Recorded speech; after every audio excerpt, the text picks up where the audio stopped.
Saturday, January 14th, 2017. Iceland.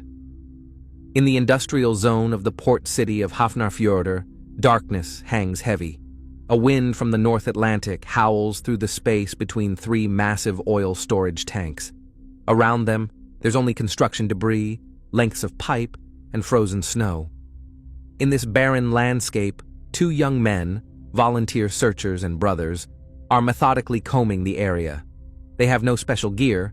They're working only with mobile phone billing data that shows the last signal came from this very block. The beam from a flashlight cuts through the darkness and lands on a black object lying right on the snow among a jumble of pipes. One of the brothers steps closer. It's a pair of Dr. Martin's boots. The footwear isn't scattered. The boots sit together as if their owner simply stepped out of them into the icy void.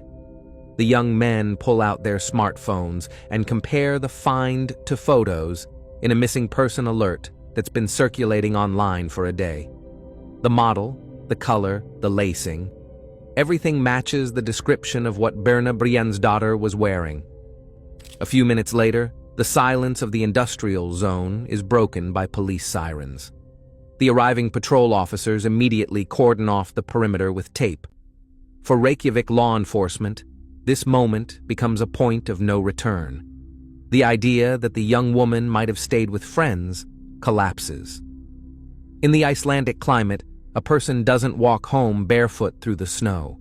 The discovery at the port shifts the case from a missing person search to a criminal investigation. The active phase of the search has begun. To understand how those black boots ended up among the industrial pipes, you need to rewind about 30 hours. Saturday morning in Reykjavik starts off by breaking everyone's normal routine. Maria, a colleague and close friend of Birna Briansdottir, shows up for her shift in the fashion department of a large department store. They knew each other's schedules, and Birna's absence immediately raises questions. Birna was known for her reliability and never missed work without warning. Maria pulls out her phone and dials her friend's number. The call cuts off immediately. The phone is either switched off or out of power. This is unlike Birna. She always kept family and friends informed of her whereabouts. Maria reaches out to the friends Birna had spent Friday night with. It turns out the group broke up at the club. The others went home around 2 a.m. while Birna said she wanted to stay and dance for a few more hours. She never made it home. Maria then tries calling the landline at Birna's father's house in the suburbs where Birna lived, but there's no answer.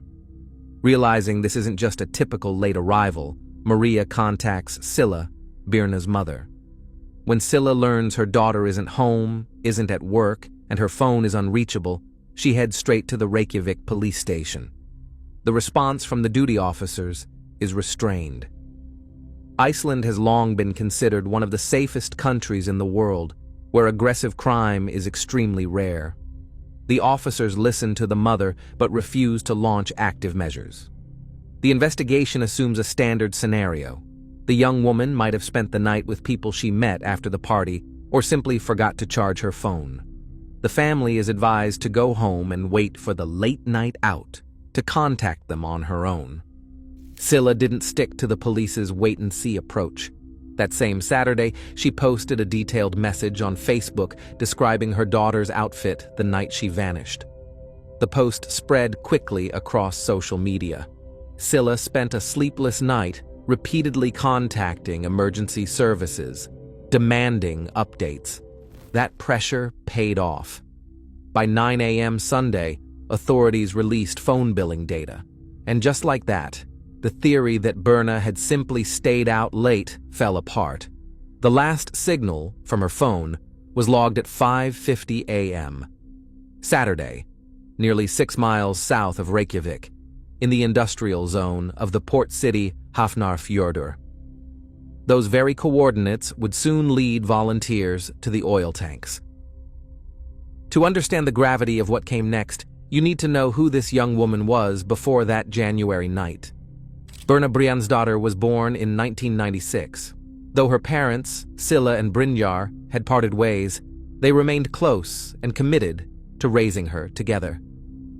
She grew up feeling the full support of both her mother and father. By the time she turned 20, Berna had moved in with her dad in a suburb of Reykjavik, just a 30-minute walk from the city center. Friends and family described Berna as someone with a strong spirit. She was determined to build a life on her own terms. She worked as a fashion associate at a major department store, earning enough to support herself without financial help from her parents.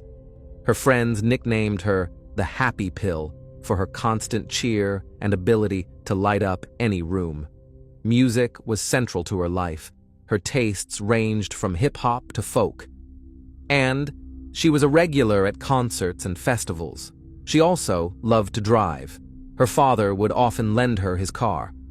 In the Icelandic winter, when daylight barely stretches to 5 hours, people tend to gather indoors. On the evening of Friday, January 13th, 2017, after finishing her shift, Berna headed out to a cozy bar to play cards with friends. As the night picked up after midnight, the group made their way to a popular downtown nightclub. Video footage and witness accounts show Berna feeling completely at ease that night. She was one of the first to hit the stage when the live music started. Around 2 a.m., her friends decided to call it a night and head home. Berna told them she wasn't done yet. She wanted to stay and dance for a few more hours. And that's exactly what she did, continuing to enjoy herself alone in a club she knew well, in the heart of the city she grew up in. While Berna danced in downtown Reykjavik, a different thread of the story was quietly unfolding just a few miles to the south, at the port in Hafnarfjordur. Docked there was a Greenlandic fishing trawler, the Polar Nanok. On board was a 25-year-old crew member named Thomas Muller Olsen. He wasn't just a foreigner in Iceland. His way of life stood in stark contrast to that of the local youth. Thomas Muller Olsen came from Greenland, and he didn't arrive in Iceland with a clean slate. Back home, he had a record tied to the distribution of banned substances. He also had a distinct physical background. Thomas trained in mixed martial arts and was in top athletic condition. Though he had a steady girlfriend, that night he was far from home and looking for a good time. Since the trawler was docked and unloading, part of the crew was allowed shore leave. To get around, Thomas rented a red Kia Rio from a local car service. He wasn't alone. A fellow crew member, Nikolai Olsen, joined him. Investigators would later emphasize this point. Despite sharing a last name, Thomas and Nikolai weren't related. Their only connection was working together on the same ship. The two sailors got into the rented car and headed toward the capital. Their destination? Reykjavik's bar scene and a night of drinking. The red Kia Rio crossed into the city limits and began cruising the same streets where locals were enjoying the weekend. And from that moment on, the paths of a 20-year-old woman walking home from a party and a convicted sailor began to converge. By Monday, the investigative team was focused on combing through surveillance footage. They began frame-by-frame analysis of the early hours of Saturday morning, trying to piece together Berna Briansdottir's movements. Many of the cameras were low quality, and Reykjavik's street coverage was patchy at best. But detectives managed to stitch together a timeline. At 5 a.m., security footage showed Berna leaving the club. She stopped at a street vendor, bought a falafel, pita, and started walking up Laugavegur, Reykjavik's main shopping street. The video showed her alone. Her steps were unsteady, and she seemed to stagger slightly. At one point, she dropped a handful of coins on the sidewalk, paused to pick them up, and then continued on her way. The crucial moment came as she passed by the distinctive facade of a bar called Lebowski. Just seconds later, a red Kia Rio appeared in the frame. The car's behavior immediately caught the attention of investigators. It passed by in one direction, then came back again shortly after. The timestamp told a chilling story. The red Kia drove past the exact same spot near the bar, just 30 seconds after Berna had walked by. These were the last recorded moments of her alive. Beyond that stretch of road lay a surveillance blind spot, a section without camera coverage. Berna walked into that darkness. The Kia Rio turned in behind her. On footage from later cameras several blocks away, neither the pedestrian nor the vehicle appeared again. Identifying the car was no easy task. The license plate was unreadable on the nighttime footage from Logavagur. Over 100 red Kia Rios were registered in Iceland. Checking each one would take time the investigators didn't have. So they narrowed the scope. Detectives requested surveillance footage from the Hafnarfjordur port, the same area where volunteers had found Berna's boots. That strategy worked. Security footage revealed that at 6 a.m. on Saturday, 1 hour after Berna Briansdottir was last seen in downtown Reykjavik, the red Kia Rio entered the port area. The car headed toward the dock where the trawler Polar Nanok was moored. The vehicle pulled up near the gangway and a man stepped out of the passenger side. Investigators later confirmed that man was Nikolai Olsson. His movements were unsteady. The sailor was visibly off balance and immediately made his way back onto the ship. The driver, Thomas Müller Olsson, didn't board. After dropping his crewmate off, he turned the car around and left the port area, heading back toward the city. Cameras later captured him returning to the ship much later that morning. But before parking and ending his shift, Thomas did something that police would later interpret as an attempt to destroy evidence. Surveillance footage showed him thoroughly cleaning the interior of the rental car, wiping down surfaces with precision despite the early hour and the exhaustion of a sleepless night. A records request to the rental company confirmed what investigators already suspected. The red Kia Rio had been rented under Thomas Müller Olsson's name. The identities of both men in the vehicle that night were now confirmed. But the investigative team had missed their window for a shoreline arrest. The Polar Nanok had already completed unloading operations and left the Hafnarfjordur port by Saturday afternoon. The suspects were now at sea, heading away from Iceland with each passing hour. The situation became more complicated due to the legal status of the ship. It was sailing under the flag of Greenland, which meant that any intervention required coordination with Danish authorities. Red tape could take days. But Detective Grimson knew that any delay risked the loss of critical evidence on board. After a series of urgent negotiations, the green light was given for a tactical operation. The ship's captain agreed to cooperate and discreetly disabled communications, preventing the crew from learning about the impending raid through outside news. To execute the arrests, Iceland deployed its elite police special forces unit, the Viking Squad. Officers boarded a Coast Guard helicopter and lifted off into the open North Atlantic. The weather was brutal. Pilots had to navigate through a storm front with waves reaching over 26 feet. Landing on a heaving fishing vessel in those conditions posed a deadly risk, but there was no time to wait. As the helicopter hovered over the stern of the Polar Nanok, Special Forces operators fast roped onto the deck. The element of surprise worked. The crew didn't resist. Officers immediately separated Thomas Müller Olsson and Nikolai Olsson. The two suspects were placed in restraints and moved to separate cabins, with guards posted outside their doors. Investigators made a calculated decision: no questioning would happen at sea. The top priority was getting both suspects and the vessel back to Iceland for a full-scale forensic sweep. The captain of the Polar Nanok received direct orders to change course. The trawler, now considered a floating crime scene, began its return journey to Reykjavik under armed escort from Iceland's special forces. Until the ship docked, the suspects were kept in total isolation, unable to align their stories or communicate. The moment the Polar Nanok reached the Reykjavik harbor, the vessel was placed under the full control of forensic teams. Police began a systematic search of every square inch. The entire ship was treated as a potential extension of the crime scene. Inside Thomas Miller Olson's cabin, officers discovered a concealed stash, tightly packed bricks of a compressed substance. Lab tests later confirmed it was marijuana, 23 kilograms, or just over 50 pounds. That discovery escalated the charges against him, adding major drug trafficking to the ongoing investigation into the missing woman.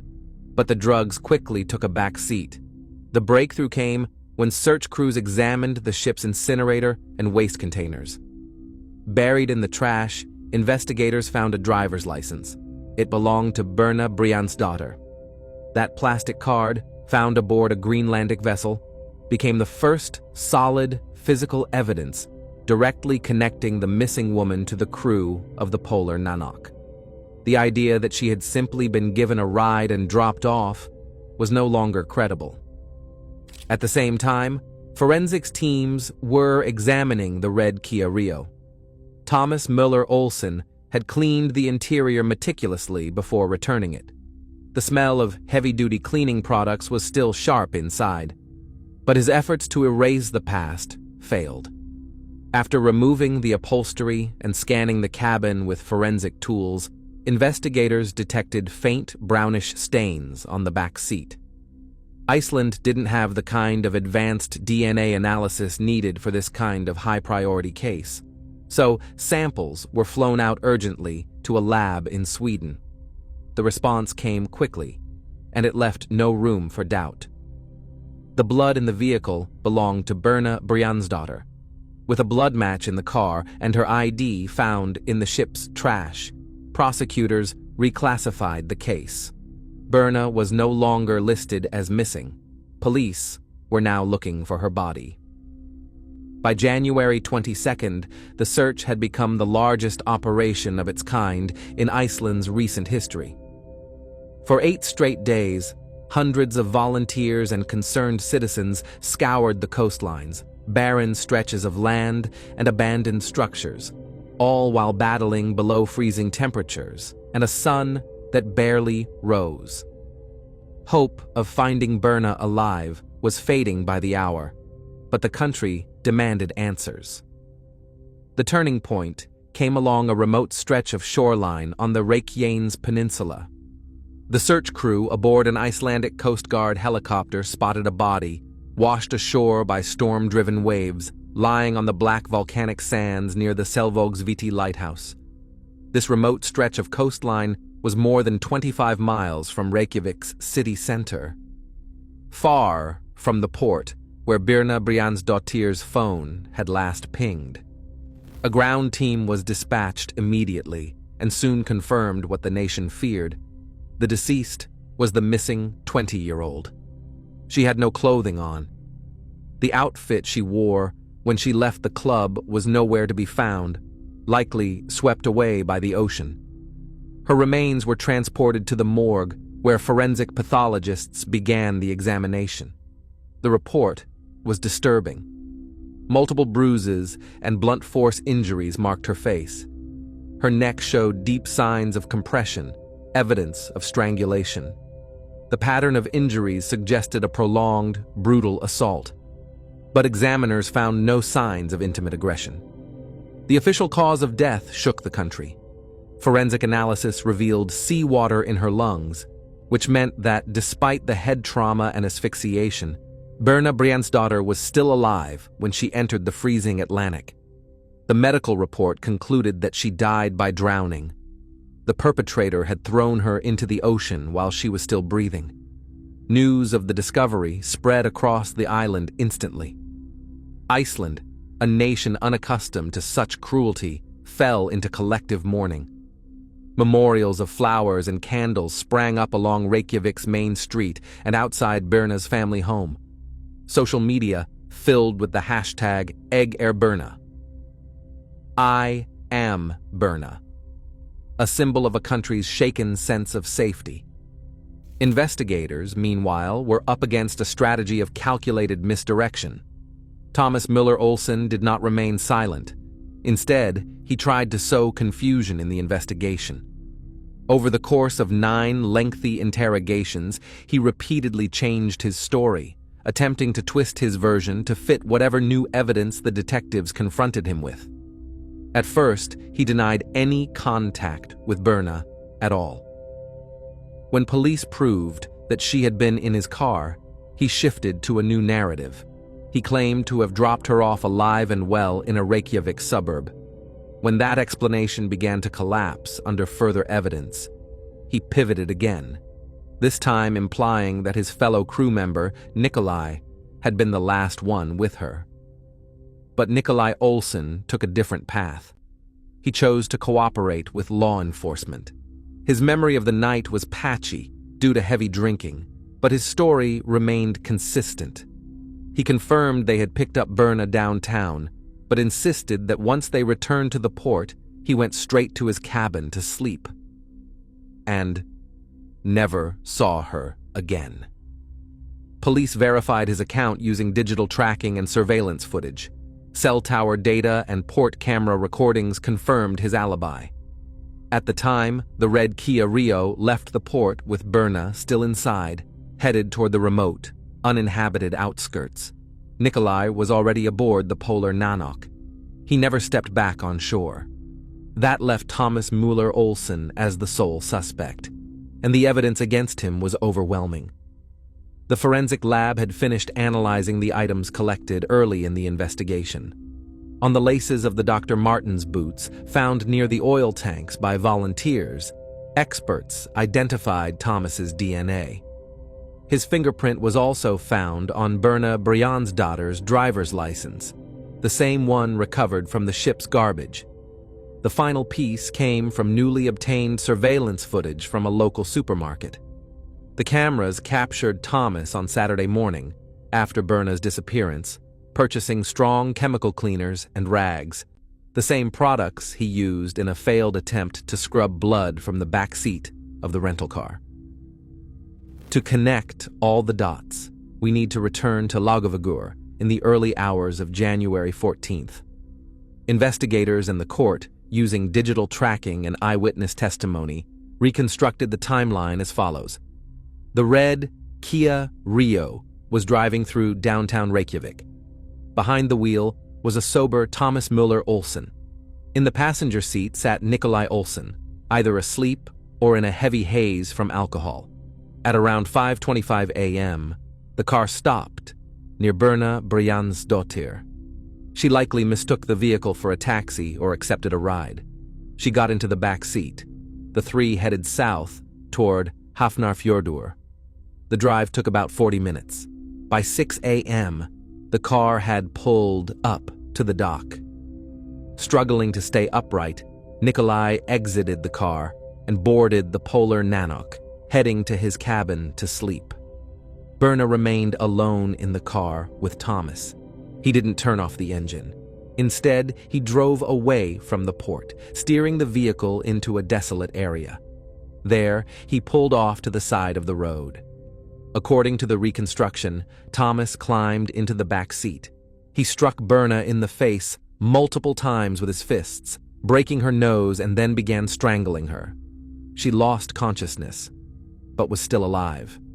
Believing she was gone or attempting to erase what he had done, he kept driving, about 25 miles, to the coastline of the Reykjanes Peninsula. Near the Selvogsviti lighthouse, he pulled her from the vehicle and left her in the icy waters of the North Atlantic. Still unconscious, Berna involuntarily inhaled and drowned. Thomas returned to the city. He stopped at a store, bought cleaning supplies, and spent the rest of the morning trying to eliminate the bloodstains from the rented Kia Rio. The trial of Thomas Muller Olsson began in August 2017 in Reykjavik's district court. The accused adopted a strategy of complete emotional withdrawal. He sat with his back to the courtroom, hiding his face in his hands, avoiding all eye contact with Berna's grieving family and the media. Despite the defense's attempts to present alternate theories and claims of pressure from investigators, the court found the body of evidence to be overwhelming.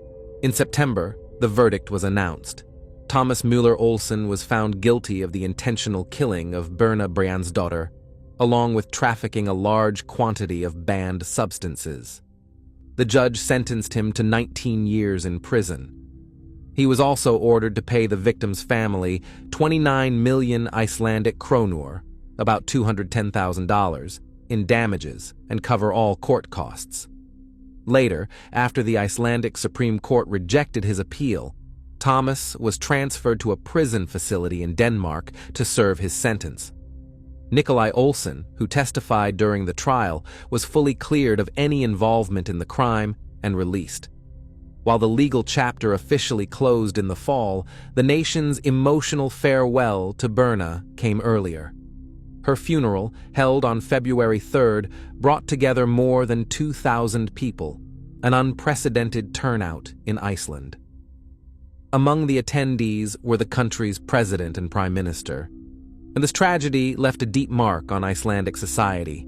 The collective sense of safety that had once allowed people to leave their doors unlocked and walk alone at night vanished. In response, authorities in Reykjavik rapidly expanded the city's network of surveillance cameras.